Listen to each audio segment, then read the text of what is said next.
O Centro de Contingência da Covid-19 espera que os novos casos e as internações comecem a cair em julho. Ana Paula Rodrigues, bom dia.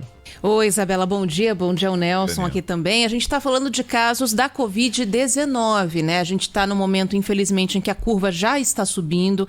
Nesta semana, o governo falou em alta dos principais indicadores, né, de internações, de novos casos e de mortes. Mas há uma projeção para que já no final de junho, começo de julho, esses índices comecem a cair. Quem falou isso foi o coordenador do grupo, aliás, o coordenador do Centro de Contingência da Covid-19 em São Paulo, o Paulo Menezes, que foi entrevistado aqui na Rádio Bandeirantes. A gente vai ouvir a fala dele explicando o porquê dessa projeção. As projeções que nós temos, por exemplo, levando em conta o progresso da vacinação, mostram que em 3, 4 semanas nós já devemos ter uma situação de melhora. Pode ser que isso não ocorra, são projeções. A gente trabalha, então, numa situação de entender que, nesse momento, seria praticamente impossível ter uma medida restritiva forte para o Estado como um todo. Nós apoiamos esses municípios, por exemplo, que têm tomado essas atitudes localizadas. Bom, com a piora desses índices, o governo decidiu prorrogar a fase de transição por mais 2 semanas, ou seja, nada muda, não vai aumentar o horário de funcionamento de estabelecimento nem capacidade de público. Algumas cidades estão tomando, como o próprio Paulo Menezes falou, por conta própria, a atitude de fechar comércios ou ter mais algumas restrições por causa da pandemia.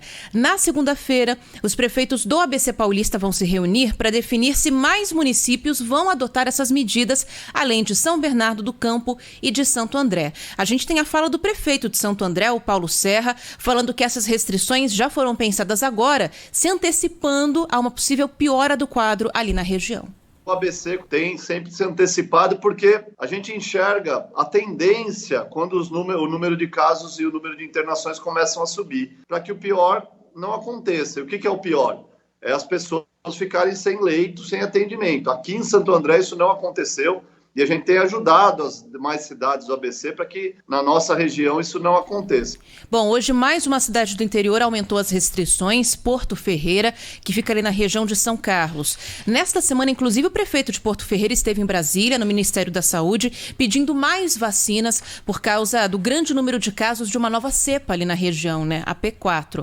A cidade, que é muito conhecida pela cerâmica, proibiu, portanto, excursões para esse tipo de comércio, vai fechar todos os estabelecimentos aos domingos e também reduziu o horário de funcionamento e a capacidade de clientes das lojas. Com isso, são pelo menos 10 cidades no interior de São Paulo ou em lockdown ou com regras mais rígidas do que aquelas definidas pelo Plano São Paulo, Nelson.